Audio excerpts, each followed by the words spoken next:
Good morning. Welcome to Struggles of the Spirit. I'm your host, the Reverend Leland Udell, and we're delighted you turned in on your television to see this program today.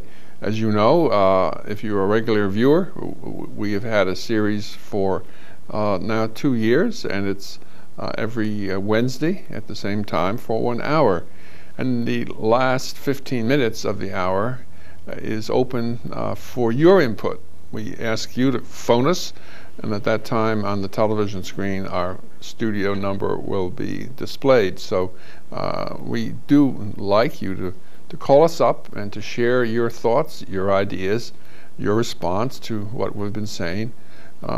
We'd like to make this a dialogue between you and ourselves. Please do that, and I will invite you at that time to start phoning in, and one of our technicians will answer the phone and then let us know when you're ready to chat with us. Our subject is retirement. We've been looking at retirement now for about 2 months, and there are a lot of considerations, and the more you explore it, the more interesting it gets. And so we're looking today at the subject of how you can be a foster grandparent, and this is in a very unusual kind of way, how you can be a foster grandparent and not have the child at home, but yet still be a real foster grandparent. And what does that do for one as a retired person? So our foster grandparent who consented to be here with us today is Muriel Danduraano, and she's with an associate who's in the foster care program as staff, Holly Reed, and so we're going to talk with them about how this kind of retirement can take place, not just for Muriel, but for any of you that would like to apply and to talk with the agency that sponsors this. It sounds like a fascinating, wonderful way to be actively involved in life and yet retired. So let me begin with you, Muriel. We really are delighted you would come and be on our television program. Thank you. You'll find it's a cozy spot here. Yes. And most of our guests find television not to be intimidating, but to be, at least in this context, a sort of a homey place. So tell me and our viewers, if you would, what did you do in life before you became a foster grandparent? And what did you always live in Vermont? Did you have a family of your own? Were you a nurse or a waitress or a driver of a vehicle, or what was your life like earlier on? Well, I was born and raised in New York City. Ah. And I've been here a half century. My husband was a native Vermonter, and I met him towards the end of World War II. Mm-hmm. And we married and came to Vermont. From New York? From New York. So I was born in Brooklyn, so my grandparents lived in Brooklyn. Okay. And prior to that, I had worked in the Metropolitan Life Insurance Company. Mm-hmm. And after I came to Vermont, my husband and I settled on a farm that we later bought, and we had 8 children. And the years just flew. They do, don't they? And the children grew, and in 1990 my husband passed away after a prolonged illness. And there I was. I couldn't drive, typical of many New York City people. I never learned how to drive. But I think of people who have a family farm. I picture the woman driving a tractor. We didn't have a tractor. You didn't have a tractor. We had a team of horses. I know I'm really dating myself, wow. but I mean we were primitive, and at any rate, I never learned how to drive till I was 67. Or 65, I guess it was. I 65. bet you surprised the driving examiner when you yes, applied. on top of probably frightening them to death. And my children looked askance at me, you know, because I wasn't known to be very gifted, a very nervous type of a person. So, at any rate, I learned how to drive. Well, the state of Vermont had confidence in you. They certainly did. And I went to college and really obtained my degree. Where did you go? I went to CCV, which is a very beautiful college. It's not considered Ivy League, but let me tell you, they have wonderful professors. Tell me, where is CCV? Well, it's all over the state of Vermont. It's a community colleges. Okay. It's state of Vermont colleges. That's wonderful. And, you're a very strong, adaptable person. Well, you really are. That's the Irish part of it. Well, praise God for the Irish then. And I did many things. I learned how to drive, bought my vehicle, fixed up my old house, established my own credit that I didn't have prior to that.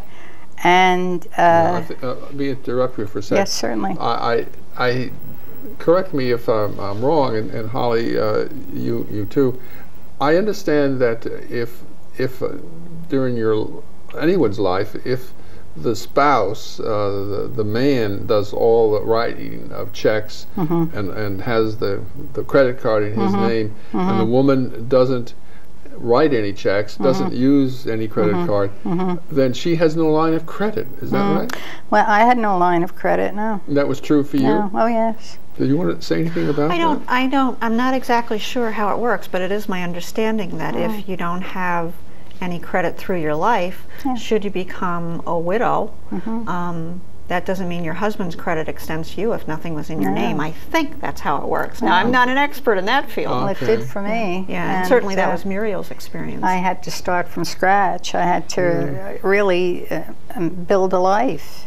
Yeah. And I had lived exclusively at home, didn't go out, didn't work during the time I was raising my children. No, I think it's kind of ironic. Muriel said she didn't work, but she did raise 8 children on the family farm. Well, work, I know different people, you know, take exception when I say that, but I mean not out in the social setting, not out in the world.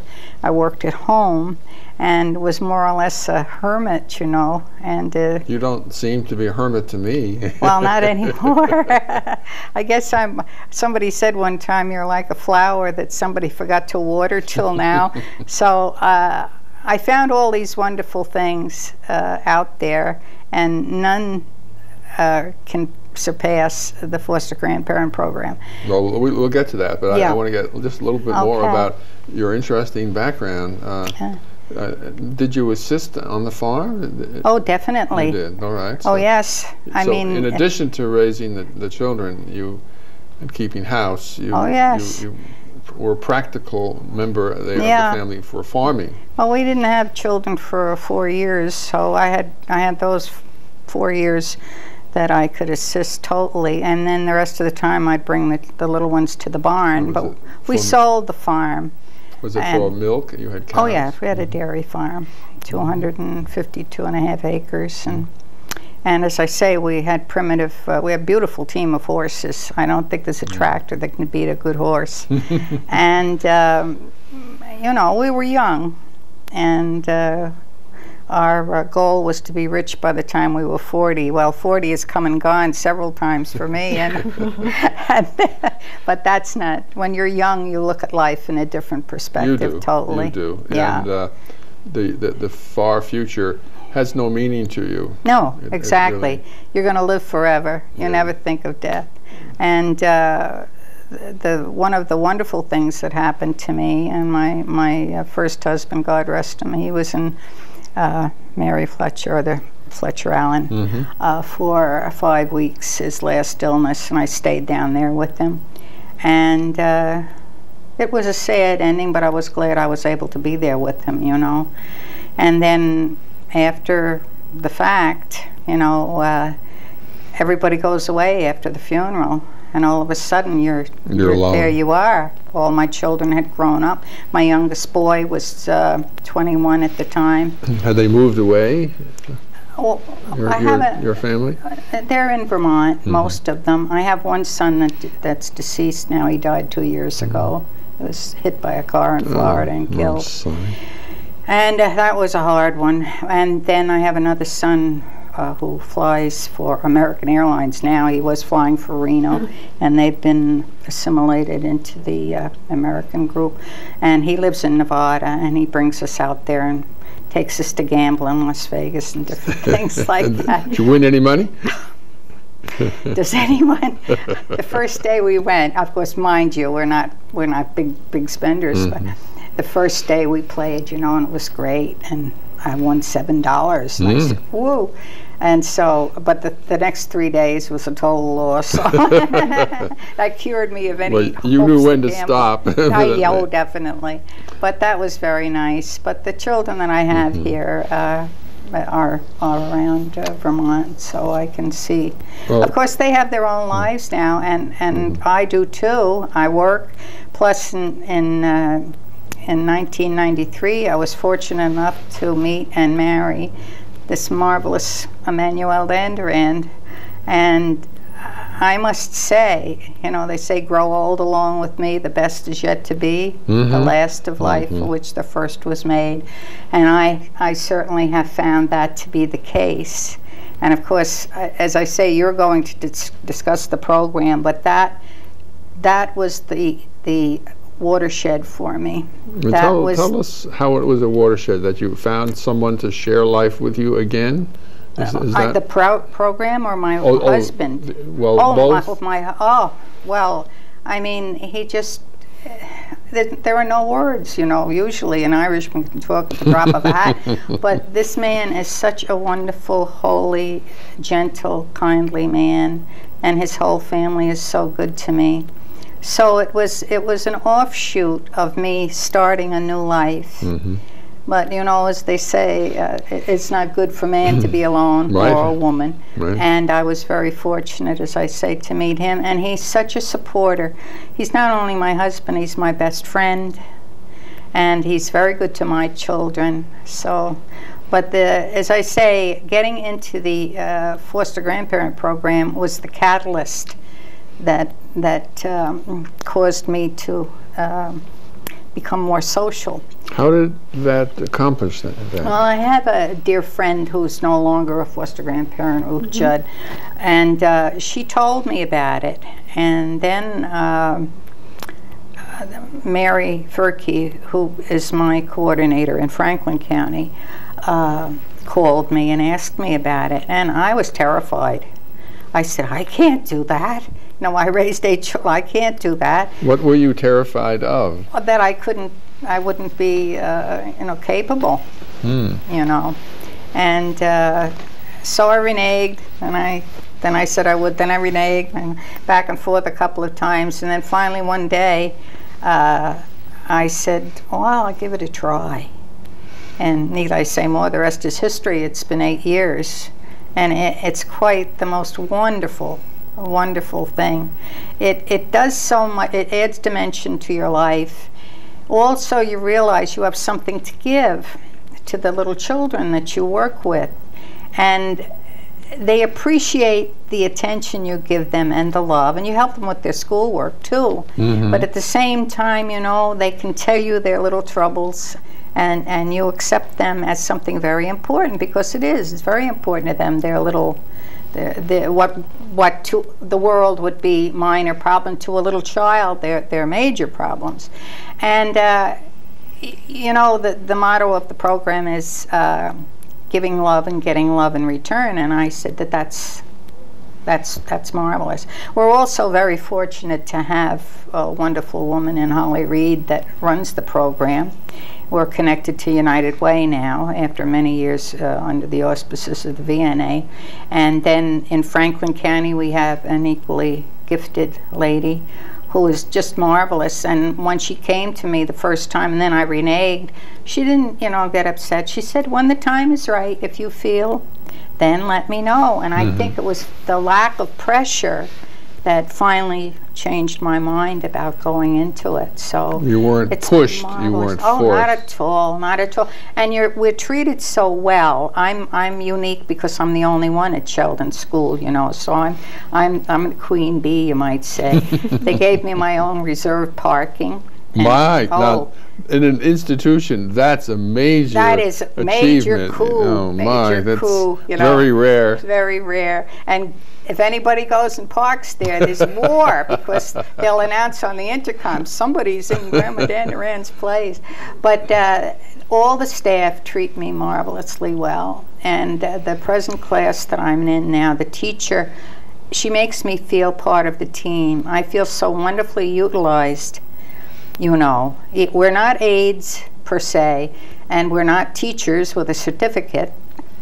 At the same time, the work we do with the children helps them greatly to be more successful. Well, tell the viewers and me. You know, Holly knows about it. But tell us on an average day, what happens? So you pull up and park in your special reserved spot, and then what do you do? Then you go into the classroom, and if the teacher has a child who has a special problem that day, or she's concerned about something, she will talk to me and say what she would want me to do later on in the day at a certain time. The teacher, you're assigned to one classroom? Basically two for now. I'm in another class for silent reading. And I go in there from 12 to 12:30. The rest of the time I'm totally with my other teacher, Mrs. Quebec.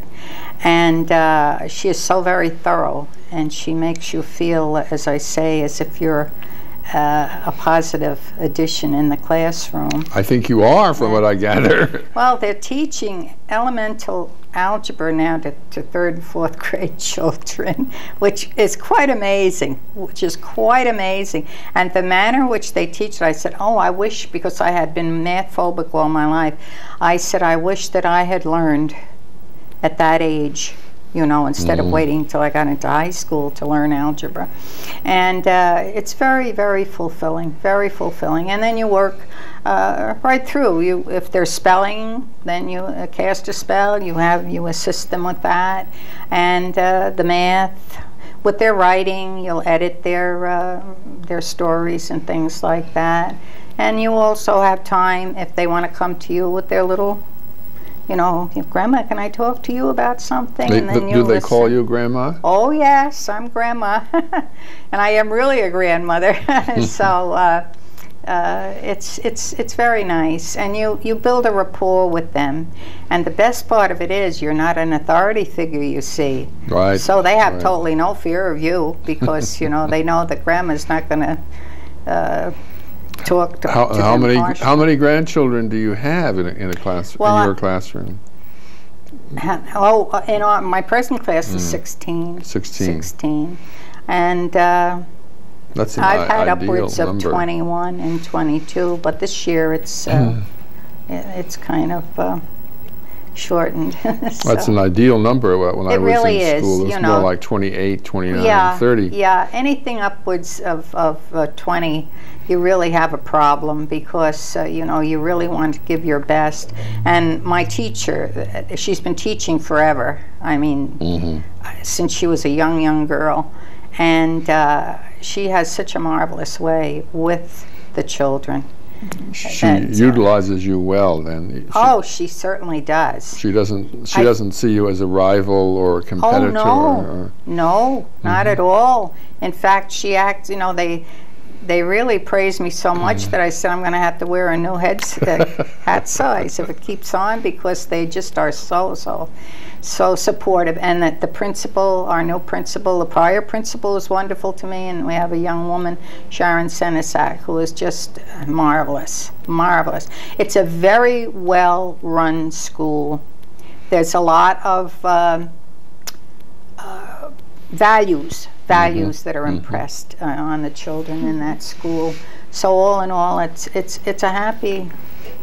a marvelous thing. And the children are respectful of you. Very much. You know, very much. So often you hear about about school systems in general in this country. I'm speaking of not necessarily your town or Vermont, but where children are rude, nasty, insulting, pushy, even dangerous. That's not the case. That's not the case in our little community, in our little school. God forbid that it ever comes to pass. You see it all the time, and you never can tell in this day and age if. But we hope for the best, and that we never have to deal with that. Our principal wouldn't put up with any shenanigans on anybody's part, and neither would Mrs. Quebec.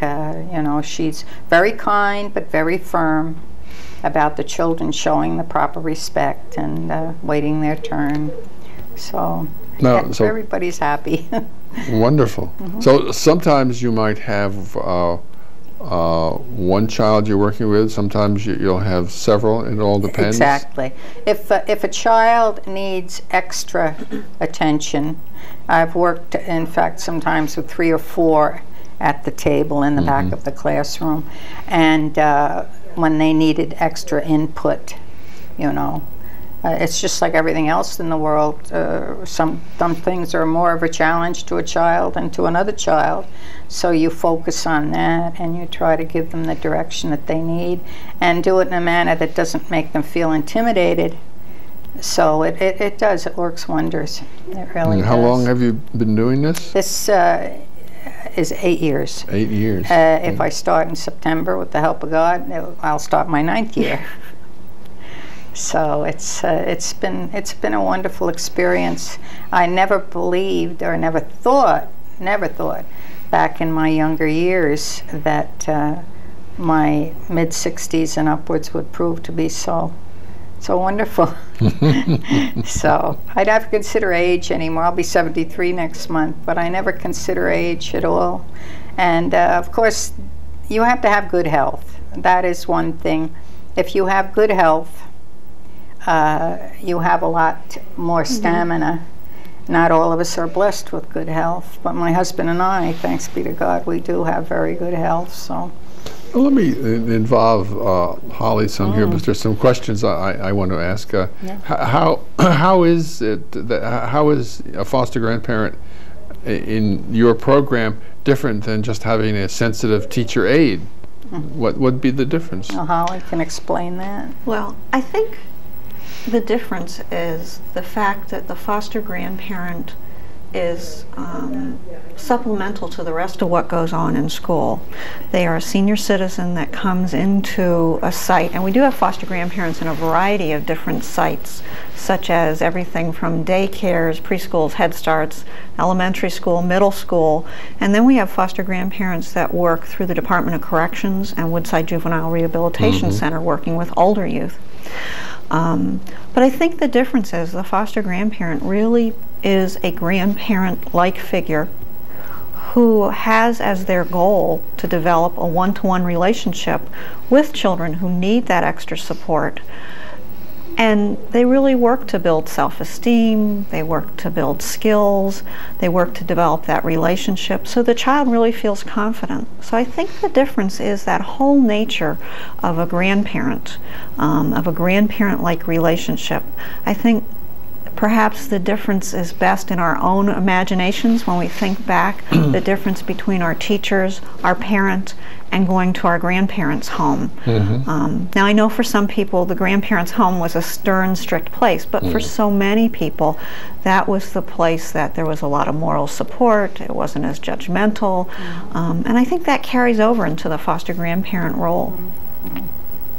Would you agree? Most definitely. Most definitely. Are you allowed, I mean, I don't know what goes on in schools anymore because things have changed so much, but are you allowed to touch the children? Oh, certainly. I do. I mean, I had children that were in my classes prior to this, and they'll meet me in the hall, and there's no way you can get out of that bear hug because Grandma. Although and I'm glad to respond in kind. Yeah. I do think it's an interesting question, and we do. Foster grandparents, before they join the program, do not have to have experience working with children. So some of our foster grandparents have never had children of their own.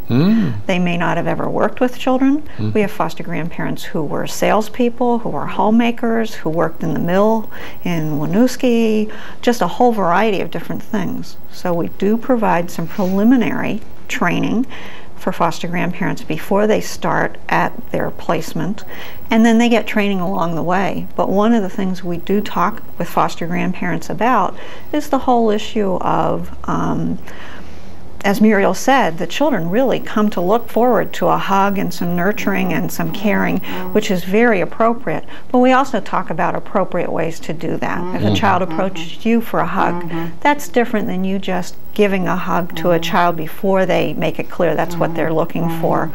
And of course that varies from place to place. Just as if you go visit a daycare, the physical nature of caregiving in a daycare is different than the elementary school and the middle school, different than probation and parole. So we talk about that pretty openly about how to negotiate those waters and what's appropriate. But we certainly don't discourage the foster grandparents from being appropriately loving and caring to children who need that. And it's very common to walk in a placement and see a foster grandparent all snuggled up with a child, reading a book, working on math, doing whatever's going on for the day. That's neat. So they might sit in your lap. Well, Muriel works with third graders, so that gets a little tough. Third and fourth. Yeah. Okay, with younger kids. Then. I've had many times a child say to me, "I need a hug." Well, you got it, and it's too bad that this world has become so. How can I phrase it? Everybody's agenda is questioned. What their motives are suspect. But I never feel that way. It's I've been there 8 years, and they know me, and I have a raft of grandchildren and great grandchildren of my own anyway, and they all know me as the hugger grandma.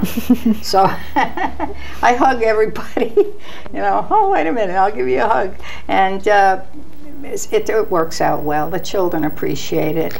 I have a biological grandchild of my own. Yes. She's 3 years old, and when her mother brings her, we have her all day in our home once a week, and so we can get to know her well, and she can get to know us. And so when she comes in the door, she usually with the first 5 minutes, she'll just run and throw out her arms and want to be picked up and hugged. Oh yes. Oh yes. Just they do. Essential. They do.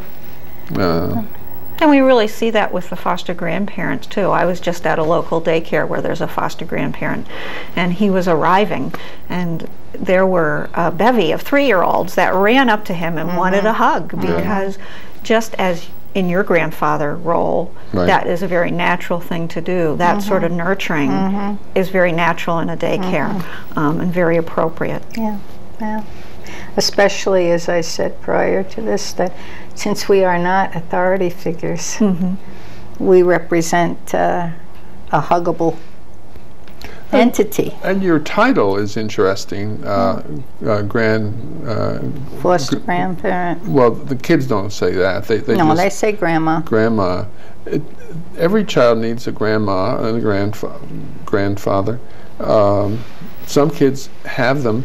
Some kids never see them. Exactly. Some grandparents are distant emotionally. That's right. Exactly. And so you're providing for the children an essential component of their life. Definitely. Definitely. And I've done a lot of psychotherapy with people in the past, and people will often tell me, that a certain individual who was not a family member fulfilled a deep kind of role to be a grandmother or a grandfather when they were growing up. And sometimes it was a school teacher, sometimes it was someone in scouting, sometimes it was a next door neighbor, sometimes it was someone in church or synagogue. It would vary. but there was a deep need for some other surrogate grandparents. Yes.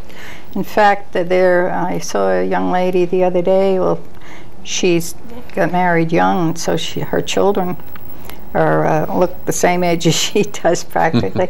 And she said, "You know, my son never forgot you.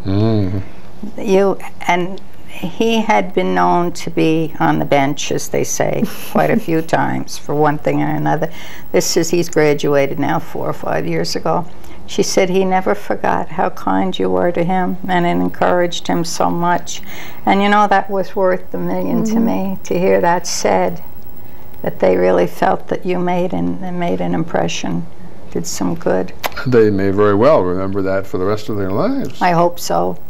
I remember my 3rd grade teacher. This was not a foster grandparent, but I had a 3rd grade social studies teacher, and she had spent some time with the Native Americans, and she came back full of the Hopi Indians, with paintings and drawings and books. Beautiful. And she just sort of lifted us all up with her enthusiasm. Yes, and I've never forgotten. No. There's always at some time in your life, if you're fortunate, you have more than one role model. We all need many. Yes, we certainly do. And if you can even once provide that impetus to a child to say, gee, she really cared what I told her. She really said I wasn't dumb when I said I was dumb. And, you know, the building of the self-esteem, I think that is one of the most important things that a person can have, is a love for themselves. Not in a selfish manner, but so that you can't give love if you don't have any for yourself. And when a child discovers this, they blossom, you know, they blossom. So, as I say, it's marvelous. But Holly, she knows the program inside and out, so she has a lot of things that she can supply concerning the program. Well, when Muriel talked about self-esteem, and you asked the difference between a foster grandparent and everyone else. In a way, the foster grandparent is really in the position and in the role just to help that child blossom or help that youth blossom. There are other tasks they're assigned, like to help with, obviously to help with academic skills and tutoring, all different things, helping preschool children through some developmental challenges, those kind of things. But the real basis, and I think the real difference, is the encouragement and the loving and the nurturing and the fostering of that sort of blossoming of those children and youth that are assigned to be with the foster grandparent a little bit more during the day. That's a wonderful program you've brought into being. Oh, heavens, Holly, yes. thank you. Well, heavens. I wish I could take the credit for bringing it into being. I just have the gift of being the director. Yeah. It's really a program that was developed actually at the federal level. Oh. These programs are nationwide. There's 300 foster grandparents nationwide, and there are over 200,000 foster grandparents. So Muriel is part of a larger movement of seniors contributing their time to children across the country. Here in Franklin, Grand Island, Chittenden County, our program's been running for 25 years. So I can Now foster enjoy grandparents the gift. don't receive pay. Is that right? Well, actually they do. It's They a do. stipended volunteer program. It's a program that's specifically designed to encourage people of limited income to volunteer and provide community service in the way they might like, but might not be able to without a small amount of money, so that the volunteer work doesn't cost them anything. All of us who have volunteered our time know that there's a cost connected to that Sure. in some way. So our program is a stipended volunteer program. For people who meet an income eligibility requirement, they receive $2.55 an hour. So it really is a stipend. It's defined by federal law as a stipend, but it's certainly not a wage by any stretch at such a small amount. Foster grandparents are expected to volunteer 20 hours a week, and that's based on the philosophy we really do want the foster grandparent to be part of the site, to be part of the children's lives. And it's much harder to do that if you're there for an hour and then you don't see anybody for another hour during the week. It's hard for the children. It's very difficult for the children. I mean, to develop relationships and have that nurturing and self-esteem building go on, you really need to be there on a consistent basis and be counted on. So it is a stipended volunteer program, so there is a little money connected, which can be helpful to people. Our foster grandparents tell us that it's a little bit of help. It helps some of our very limited income foster grandparents not have to make decisions between food and medicine and etc. For others, it's a little extra that allows them a few extra treats, like going out for dinner where they might not be able to otherwise. I would mention that the stipend is tax-free. It's not considered income, so people really? don't need to report it on their income taxes or anything. And it doesn't affect people who have rent assistance or food stamps or fuel assistance. It is viewed strictly as a stipend. And that's by federal law. That's not by any trick or anything. It is legislated through Congress. Now, Muriel mentioned that she has a college degree. Do you have to have a college degree to be a foster absolutely grandparent? not. In fact, Muriel was a foster grandparent well before the college degree. As she's been taking courses, we've been cheering her on because it was an interest she developed. Kind. They were, making my hours coincide with my classes, and so I was very grateful for that. But one thing too, there's 28 cents a mile that we receive besides the stipend for our travel, which is a wonderful help because I'm 12 miles one way from my site, so that's 24 miles, which is great. But no, I just decided to get an associate degree, and then they said, oh, you can get your bachelor's degree too, but I had to talk with my husband. He was so supportive, and he took me to all the classes, good weather, bad weather, didn't matter, he'd take me. Well, you two are blessed in your relationship. Yes, we are. To have a husband who really wants the best for you. All the time, the time. We've been together. We'll be married 6 years in September. We've yet to have a word that he could be mildly called not a pleasant. Fight. Oh, never. He doesn't fight. He's just not a fighter. And so I feel blessed that way, too. But he took me back and forth to St. Albans, which is about 20 miles, 18 or 20 miles from our house. And as I say, bad weather many times in the dead of winter, so I could complete and get my degree. And of course then I got greedy and I said, oh, I'd like to go on and get my bachelor's and then maybe my master's, but I said, well, I'll be playing a harp before I can get my master's, so I said, I guess I better quit while I'm ahead. But it was nice. But I think to kind of go back to your question about do most of our foster grandparents have a college degree? Certainly not. I think our foster grandparent group is very reflective of the general population, and some of our foster grandparents only finished elementary school. Some of them haven't completed high school. Some of them have completed trade school or some degree of college. But overall, education, their own educational requirement, their own educational background is not a requirement of the program. The requirement is that they be 60 and older, that they meet the income eligibility requirement, that they be interested in working with children. They may have never had experience with that, but that they be interested in working with children, that they be physically able to give 20 hours a week and be willing to do that, and then we'll help support them with the rest. And when I say physically able to do this, I'm talking about having the stamina to be with children 20 hours a week. As Muriel knows, because she knows the whole foster grandparent group, we certainly have had people who have used crutches, who have had walkers, who have had open heart surgery. We had a gentleman for a while who happened to be a double amputee and used an electric wheelchair. They all had the stamina to do this, but might have other physical challenges that we needed to walk around.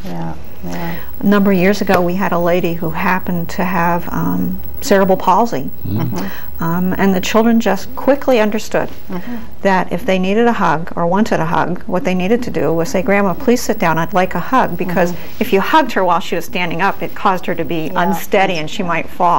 And the children thought nothing of it. It wasn't an issue for them. Children are marvelously adaptable. Yes, they are. Much more so than adults. Yes, they are. No, really. So I think your viewers, if they're interested in becoming a foster grandparent, don't need to worry, oh my goodness, Muriel talked about having a college degree. I barely finished the 6th grade. No. We have placements that range from baby daycares up to tutoring young men who are working on their high school equivalency. So a requirement for an educational background for the foster grandparent isn't the primary requirement. No. It's up to us to find where your interests and your skills and talents lie and match it appropriately. Match them up. Yeah. Well, the love of children and the willingness to share with a child is really, and then of course, the other criterion. But I mean, that essentially, you have to have that. That's the most important part, and then the rest can fall into place. But I recommend it highly. There's something else too. At the site, the foster grandparent gets a free meal every day at lunchtime, That's good. which is very nice. They have good food. They have it catered by the Abbey group. And there's many other things that you can't describe in words especially. But you know, I've yet to get up in the morning in 8 years and dread going in. It's always a good feeling that I'm going to do something that I enjoy. We kind of chuckle when there's a school break or summer vacation. The children may not be ready to go back to school, and the teachers may not be ready, and the principal may wish there was another little bit more vacation, but the foster grandparents are ready. They're ready to go back. They're looking forward to being with the children again. One of the, I think I've said this before on this program, but it's important. One of the essential things for people of all ages is to have in their living a sense that they are being fruitful, that they are, their activities are important to others in some kind of way, and not just in a token way, but in a real way. Exactly. It sounds like you fulfill that. Definitely. Most definitely. You know your day is worthwhile. You know that your love is returned. Yes. You know that you're doing something that's really important. It certainly is. You're not killing time. No. No. Not just waiting for them busy to work. come with the hearse, No. I think that's really true. And our foster grandparents, as we've talked to them, and as we've even done something as formal as a survey with them to find out what's important to the program to them, what we find is that even though the stipend is helpful, what becomes critically important and the most meaningful thing is that our foster grandparents know that they're making a difference, they're making a contribution, and they still have a value and importance in terms of their life and what they're contributing. And I think sometimes as people approach retirement or they go into their retirement, that's the thing that drops out at the bottom. We have so many foster grandparents that have talked about with us how unsettling it was to retire, how they had experienced a certain level of depression because they knew who they were and what they were and what they were about and what their contribution was, and when that they retired, employment then they lost comes to an end, Exactly. or your life changes if your work didn't happen to be for money, as Muriel's was not for money, but here she was working hard at her family and her farm. When that changes, there's something that changes about how you feel about yourself. So I think it's important, and one of the things I've learned, I think I'm middle-aged now, I've learned from the foster grandparents is to really start thinking now about, so what do I want it to be like? Yes. What are the things I would like to be involved in? What interests me? So in a way, in terms of my own growth, to be involved in the foster grandparent program now has been a really healthy thing. I think we've all grown, both the people in charge and the people connected to the program. You can't help but grow because it's also positive. No negativity that I can see. Would you say, Holly? Can't see any negativity at all, can connected to the program. No, I think everybody, I mean, the program really allows everyone to win. It allows the senior to volunteer their time and contribute in a meaningful way.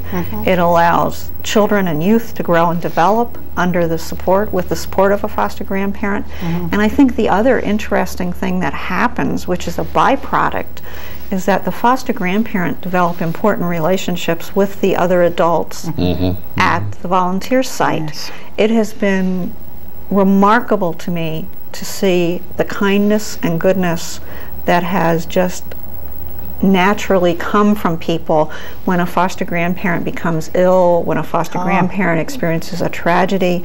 The volunteer station staff are incredible in terms of how supportive they are. It's also been really gratifying for me to see when someone on staff experiences a crisis, how the foster grandparent supports the other adults. So it adds another whole social dimension to people who may be experiencing the loss of a spouse, the loss of friends, all those losses that sometimes we think about during retirement. Another thing, and it's about time for our, well, why don't I ask our viewers to phone in, and then I can bring up what I wanted to say. It is 12:15, and so it's time for you who have been watching this program from your home or maybe from your office to phone us and to participate with us in this conversation. So we please invite you to call us. The phone number of the studio is on the television screen, and we would like you to call. Don't be shy.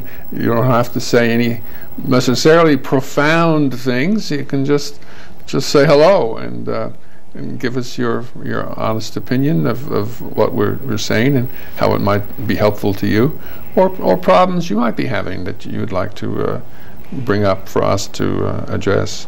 So please give us a ring. We will stop our conversation as soon as the technician signifies that you're on the line. So please give us a call, and meanwhile we'll continue our conversation, but we'll immediately stop talking as soon as we have you to talk with. So please give us a call.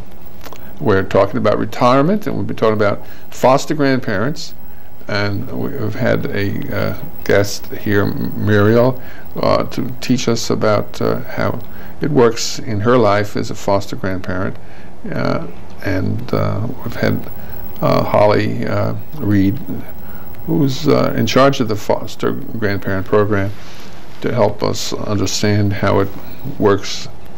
So give us a ring. We await your call. What I was going to say is, you can get cabin fever if two people, or even one person, if you don't have a spouse, if you're at home all the time. After a while, you begin to you want to climb the walls. It gets to be too much. You need a break. And also, no matter how good a marriage may be, sometimes you need to get away a little bit to have your own space. Oh, yes. You know.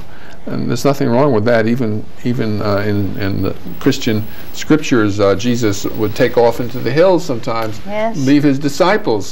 He wouldn't always stay with people. Everyone needs space, and they need some time of their own context. And so you have that built into your life as a foster grandparent. You go off to the school. That's your private space. Yes, it's true. And my husband, he does take off for the hills too, the same as our Lord did. Important. Because he cuts trees. He supplies all the wood for the farm. Oh, that's for great. An outdoor furnace and another household. And so he's very active, and he's out doing that. So were I to be at home, wonderful. And if I were at home, he'd be out working, so I might as well be having my own little segment to myself. But I'm always glad when I come home to see him. Of course. But at the same time, I'm always happy when I go into work too, because you have such acceptance there. And it did marvels for my self-esteem. It really did. I didn't have too much self-esteem as a youth, but I have quite a bit now. And I credit both Emmanuel and the program for those things. So it's been very positive. Well, you have been a willing student too. I think I have to commend you. It thank you. doesn't happen automatically. Thank you. It's been an experience that's worthwhile. You know, the thing that's very important in life, I think, is that when you come to the end, or the later part of your life, that you can say, well, has this all been just a joke and a waste of time? And if you can say, no, it hasn't. I've been able to contribute in this way, that way, or the other way. You say, well, I didn't waste my talents. You know, I used them wisely. And I can certainly say that for the program. It's a marvelous program. And as I say often, the government gets the most bang for its buck when it contributes to our program. And certainly, it's a struggle, isn't it, Holly? Sometimes it is, yes, sometimes it is. To get sufficient funds going. But I said, you know, I think if the government poured more money into something like this, rather than some negative things that I consider negative, at any rate, the world would be a lot better place. But we have to take what we get, I guess. Go along with what's available to us to do good with. You were going to say something, Holly? Well, I did want to mention before the show was at its conclusion, I think Muriel has done a wonderful job of talking about what it's like to be a foster grandparent, what it's meant to her, and I would only hope that it piqued some of your viewers' interest, that they might be interested in calling about becoming a foster grandparent. How would they know where to call? Well, we are sponsored by the United Way of Chittenden County. We cover Franklin, Grand Island, Chittenden County, so if some of your viewers know someone in another county that might be interested, they could call us, and we can be reached at 651-5360. And I'd be the person to answer the phone. And as Muriel mentioned, we're very helpful and very supportive. We know that for many people, not just Muriel, feels like a big step to make this phone call. So we'll be very helpful, very supportive, kind of sort out, is this the thing you'd like to do? And I would encourage people to call. Right now we have over 100 requests for more foster grandparents. 100 requests? Over 100 requests. It is just amazing. I mean, I do think it's reflective of the needs that our community services have that serve children for additional help. It's also reflective of how the word's gotten out, how helpful and how very good the foster grandparents are and the difference they make in a child's life. So you're looking right now for 100 potential foster grandparents? Well, we couldn't quite take 100, but we could take a lot more, to be sure. Okay. As any community service, very often your requests far outstrip your ability to meet them, but we certainly could enroll many more foster grandparents. And you had some pictures? Did you want to show our viewers some pictures? Oh, sure. I did. Since Muriel was the foster grandparent who was able to come, I brought a few pictures of a variety of things that foster grandparents do. This happens to be our foster grandparent who works at a baby daycare. Many of the children who happen to attend this daycare, parents are teenagers, and they will go off to high school to finish their high school classes so that they too can be successful in life. But our foster grandparent there spends a good bit of time rocking and nurturing and helping babies and toddlers with the developmental skills they need to be involved in to be successful as they grow older. This happens to be a foster grandparent who works in Grand Isle County, and she works in a school like Muriel does, and this happens to be a picture of her surrounded by her classroom. And one of the beauty of the foster grandparent program is, although foster grandparents might especially help children that need a little extra help, a little extra attention, they are the foster grandparent for the entire classroom. So everyone calls our foster grandmother Grandma. They can all come to her if they get stuck on a spelling word. You don't have to be assigned to the foster grandparent. They can all come to her with the news of the new puppy or something sad that might have happened in their life that they'd like some support around. Then we go to the other end of things, and we have a foster grandparent who happens to work at Court and Reparative Services with older youth. This happens to be his volunteer supervisor in the picture. but he helps folks who have gotten in trouble with the law and are now looking to do community service to repay the community, and he helps those people and supports youthful offenders repay the community. So we really have foster grandparents in a wide variety of sites. Do you need some special skills doing that? For the court actually, there are some special skills connected with any of our foster grandparent placements in terms of working with small babies. How to birth a baby. That's right, or how to comfort a baby, or working with 20-year-olds who are working on their GEDs. But our sites do provide training for the foster grandparents. You're not just dropped off at, say, the elementary school and told to now be a foster grandparent. They're provided training. They're provided the support of a volunteer supervisor. Folks are never left alone or in charge of the children. They always have that trained professional with them. So they really are provided training. It's not something that you need to know the skills before you start. We'll help you understand what you need to do and provide those to you over time, and you get plenty of support. I can't think of anyone who's left the program because they felt like they weren't given the support, they weren't given the training they needed. Not at all. Tell them about the wonderful treat you give us every year at a very fine hotel. Well, we've talked about a number of the benefits of being a foster grandparent. We do provide pre-service training. We do get together about 4 or 5 times a year for in-service training, and for the ability to all get to see each other and talk about what we're doing as our foster grandparents do. We do have excess liability insurance for all our volunteers that covers them for their volunteer hours. They do provide all our sites that have a hot meal going on. For example, our schools just allow the foster grandparents to have lunch because they're so grateful to have them. And then every year we get together, most recently at the Hampton Inn, thanks to a generous donation from the Hampton Inn to allow us to do that. How wonderful. Where we all get together and celebrate the good works that everyone has done together working with children. So for example, last year we were at the Hampton Inn. There were 50 foster grandparents and 200 people altogether, teachers and principals and probation officers and daycare providers who work with the foster grandparents, all just celebrating the work that we've done together. It sounds like it's a great time.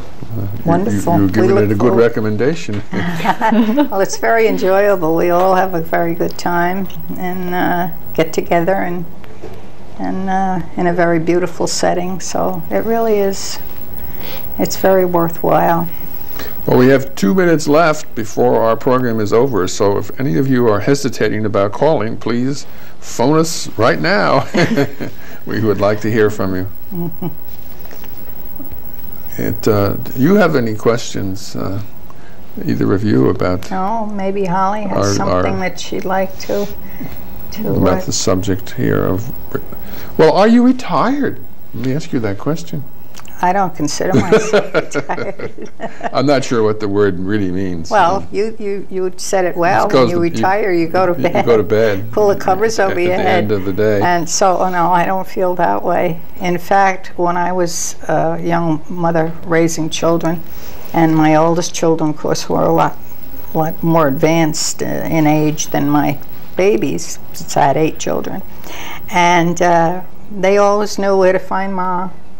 Just pick up the phone. Ma's there. You don't even have to call. Go over. She's there. Not so now. No way. No. They have to make an appointment to see me now. They get my answering machine. So it's I don't feel like an old lady or a grandmother. I just feel like a person who's blessed to have something meaningful to do every day. And as I say, my husband is so supportive about everything that makes it even better. And we have great people in charge of us, such as Holly and Mary Furkey, and they really give us the impetus to try to do what we can with the kids. Well, thank you, Muriel, for being here, and thank you, Holly. It's been important to have you present, and thank you for sharing about your life and about what it is to be a foster grandparent. it's been helpful to many people.